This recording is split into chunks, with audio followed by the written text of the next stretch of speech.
Assalamualaikum warahmatullahi wabarakatuh. Alhamdulillah, nahmaduhu wa nasta'inuhu wa nastaghfiruh wa natubu ilaih wa na'udzu billahi min syururi anfusina min sayyiati a'malina may yahdihillahu fala mudilla lahu wa may yudlilhu fala hadiya lahu. Asyhadu an la ilaha illallah wahdahu la syarika lahu wa asyhadu anna Muhammadan 'abduhu wa rasuluhu la nabiyya ba'dahu. Allahumma salli wa sallim wa barik ala nabiyyina Muhammadin wa ala alihi wa ashabihi wa man tabi'ah, amma ba'd.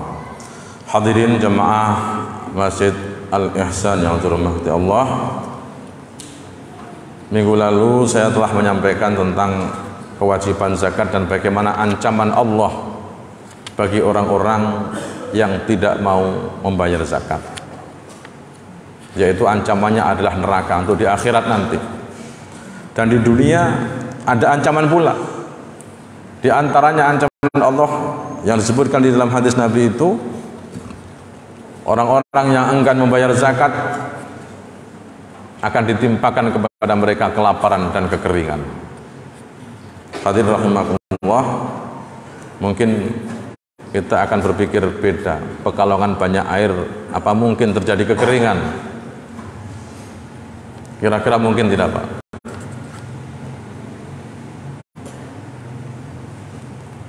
Hadirin rahimakumullah, air rob itu kalau masuk ke daratan, kita saksikan banyak tumbuhan yang sudah tidak bisa hidup lagi. Saya dulu sering ke Wonokerto, masih ada tanaman padi, ada tanaman melati. Sekarang sudah tidak ada tanaman melati itu. Saya nggak tahu di perumahan Pak Yes masih ada enggak? Kan? Artinya sekarang air rob sudah sampai ke selatan, sampai selatan Pantura, ya kan?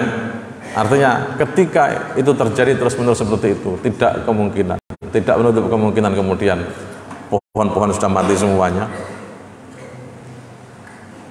Nah, tinggal kita ini kira-kira zakat bisa tidak membendung ini. Itu ancaman di dunianya. Ancaman di dunia yang lain apa? Dalam sebuah hadis dikatakan, tidak bercampur harta zakat dengan harta yang lain kecuali akan merusaknya. Jadi harta zakat itu sebenarnya bukan hak kita. Kita mau bekerja, memperoleh kekayaan, tetapi apa yang kita peroleh itu pada diri kita ada hak bagi orang lain. Jadi membersihkan itu bukan hasil pencurian, hasil korupsi terus dicucikan, tidak. Hasil korupsi tetap haram.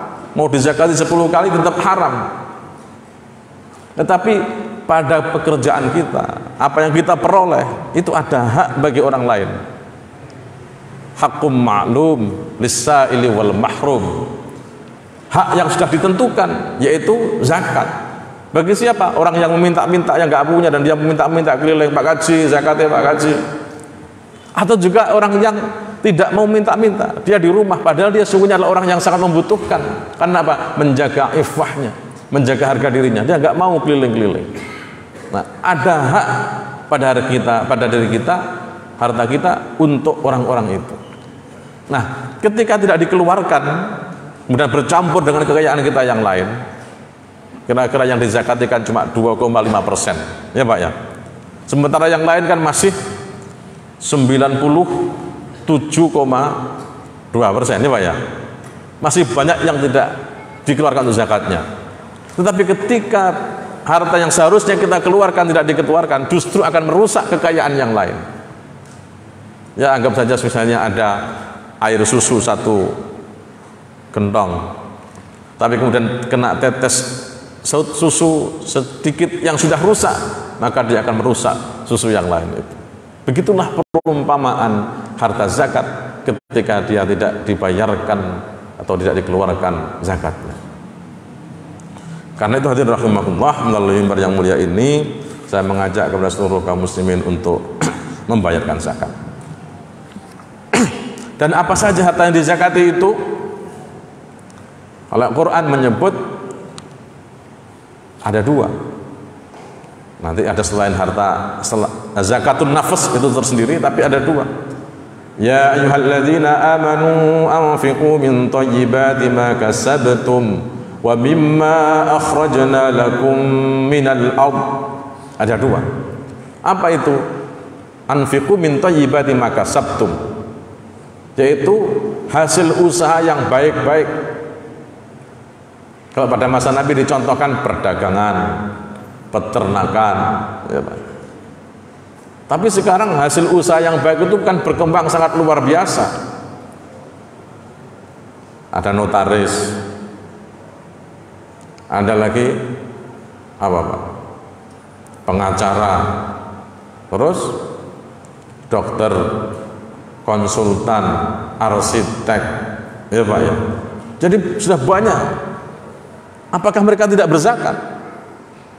Kalau kita mengacu kepada ayat tadi, min thayyibati ma kasabtum, hasil usaha yang baik-baik, maka semuanya termasuk usaha yang baik-baik.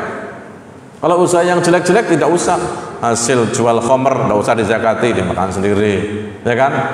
Mungkin punya perumahan prostitusi, ya usah dizakati, makan sendiri.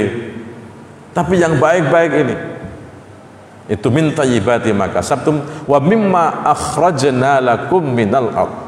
Dan apa yang kami dari keluarkan bumi untuk kalian. Apa itu? Hasil kebun, hasil sawah. Kalau pada masa Nabi ada kurma, ada gandum, gitu kan? Kalau di Indonesia ada beras, ada jagung.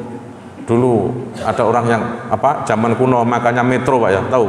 Yang kecil-kecil itu, yang gak kasap dimakan. Kalau perkebunan, kalau zaman Nabi ada kurma. Kalau di sini kira-kira cengkeh wajib zakat enggak? Punya kebun cengkeh di daerah Doro sana, daerah Bandar, ada 1 hektar misalnya, wajib zakat enggak itu? Punya kebun durian, punya kebun sekarang sengon misalnya begitu. Nah, ini semuanya adalah hasil bumi yang luar biasa banyak. Ya, kalau ternak dulu ternak kambing, ternak sapi, gitu kan. Nah, sekarang kalau ternak ayam misalnya, kira-kira masuk mana ini? Apakah masuk perdagangan atau masuk peternakan? Nah, nanti bisa kita kiaskan, bisa kalau rata-rata kalau ayam itu kan ternak langsung dijual lagi. Jadi mereka perputarannya cepat sekali. Kalau sapi kan ada yang model untuk persiapan Idul Adha, dia kulaan kemudian dijual lagi. Nah, itu bisa nanti bukan ternak kalau itu, tapi menggunakan jual belinya, ya, keuntungan dia berapa. Nah, hadirin rahimakumullah, ini adalah komoditas-komoditas yang terus berkembang, yang tidak terbatas pada produk tertentu pada masa Nabi saja. Bisa berkembang luas sesuai dengan kondisinya. Bisa jadi di daerah yang lain ada, tapi di sini tidak ada. Maka kalau kita memperhatikan ayat tadi, itu adalah bisa masuk kategori min thayyibati ma kasabtum wa mimma akhrajna lakum minal ard. Termasuk yang wajib kita zakati adalah hasil dari profesi kita tadi itu. Misalnya tadi ada konsultan pajak, gitu kan? Bukan konsultan pajak itu konsultan untuk menghindari pajak, ya Pak. Tapi supaya benar zakatnya berapa, infaknya berapa kan gitu. Nah, sebagai konsultan, sebagai arsitek, teman-teman arsitek itu kan mahal juga itu. Per meter persegi berapa, gambarnya saja sudah berapa itu, belum keuntungan dari bangunan. Nah, hadirin rahimakumullah, untuk profesi ini bisa dikiaskan dengan perniagaan atau perdagangan. Pokoknya intinya kalau kita punya uang senilai 85 gram emas, tabungan dan sebagainya, maka itu wajib dizakati setelah haul 1 tahun. Misalnya panjenengan punya deposito 100 juta, punya emas 100 gram yang kecil begini. Sekarang 1 gram nilainya berapa Pak? 900.000. Nah, tapi kalau 100 gram biasanya nilainya di bawahnya 900, anggapnya 900. Berarti 90 juta, punya uang 90 juta, itu kalau 100 gram. Kalau 85 gram, cuma 80-an sekian. Maka ketika kita punya uang mengendap selama segitu, itu wajib dizakati. Tabungan, deposito. Ya, jadi termasuk kalau penghasilan bagaimana? Nah, penghasilan kalau sudah memang memenuhi nisab, wajib dizakati. Karena ketentuan zakat itu ada waktu tertentu, jumlahnya tertentu, kemudian yang dikeluarkan pun tertentu jumlahnya, kemudian yang berhak menerima zakat juga tertentu. Ada namanya mustahik zakat, mengeluarkannya. Kalau harta pertanian, hasil pertanian dikeluarkan setiap kali panen. Kalau padi misalnya 4 bulan panen, ya berarti setiap panen 4 bulan dia wajib mengeluarkan zakatnya. Bisa jadi 1 tahun 2 kali, tergantung sawahnya, ada yang 3 kali. Kalau misalnya panennya 2 tahun sekali, ya berarti 2 tahun itulah ketika panen dia membayarkan zakatnya.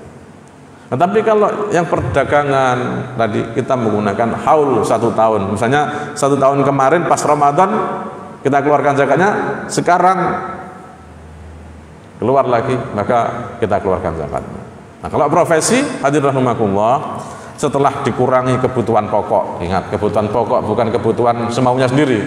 Kalau kebutuhannya semaunya sendiri, sudah lunas beli motor, beli mobil, setelah mobil lunas, beli rumah lagi, sudah beli rumah, beli rumah lagi, ada kabel yang dijual, beli lagi, akhirnya tidak wajib zakat. Karena apa? Yang dia terima nggak sampai segitu terus, Pak, saya buat beli terus. Nah, itu namanya khilaf hukum. Maka diambil apa? Patokan UMR, kan begitu kan. UMR-nya berapa di situ dipotong UMR. Kalau sisa UMR dikalikan 12 masih melebihi nisab, maka dikeluarkan zakatnya 2,5%. Setahun sekali.